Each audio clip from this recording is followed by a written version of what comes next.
Hi friends, welcome to Sriram Satya vlogs. ఏంటి అప్పుడే 2025 అయిపోయిందా? నిన్నగాక మొన్న 2025 హ్యాపీ న్యూ ఇయర్ చెప్పుకున్నాం.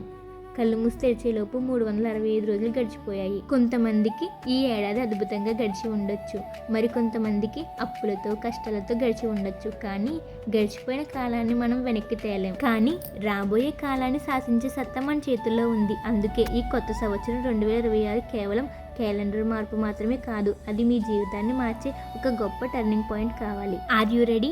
జనవరి 1వ తారీఖున అందరూ పార్టీలు చేసుకుంటారు, కేకులు కోస్తారు, తప్పులేదు. కానీ జనవరి 2వ తారీఖు మళ్ళీ పాత జీవితమే, మళ్ళీ అదే బద్ధకం, అదే సోమరితనం. నువ్వు అలా అస్సలు కుదరదు. రోమన్ దేవుడు జానస్ లాగా ఒక్కసారి వెనక్కి తిరిగి చూసుకోండి. ఈ జానస్ దేవుడికి 2 తలలు ఉంటాయి. ఒక తల వెనక్కి అంటే గతంలోకి, మరొక తల ముందుకి అంటే భవిష్యత్తులోకి చూస్తుంది. దీని అర్థం ఏమిటంటే గడిచిపోయిన పాత సంవత్సరాన్ని వదిలేసి రాబోయే కొత్త సంవత్సరాన్ని ఆహ్వానించమని అర్థం. 2025లో మీరు చేసిన తప్పులేంటి, టైం ఎక్కడ వేస్ట్ చేశారు, వాటన్నిటిని ఈ రాత్రి మంటల్లో వేసినట్టు వేసేయండి. రేపటి సూర్యుడు మీకోసం కొత్త అవకాశాలను తీసుకొస్తున్నాడు.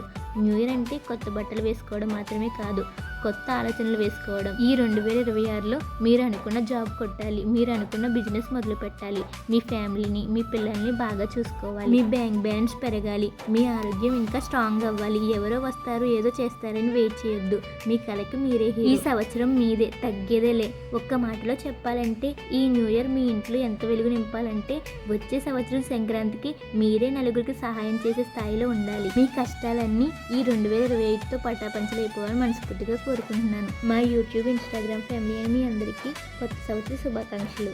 మీకు నా వీడియో నచ్చితే మీ ఫ్రెండ్స్ అండ్ ఫ్యామిలీకి షేర్ చేయండి. ఇంకా మన ఛానల్ని సబ్స్క్రైబ్ చేసుకోకపోతే వెంటనే సబ్స్క్రైబ్ చేసుకోండి, లైక్ చేయండి, షేర్ చేయండి.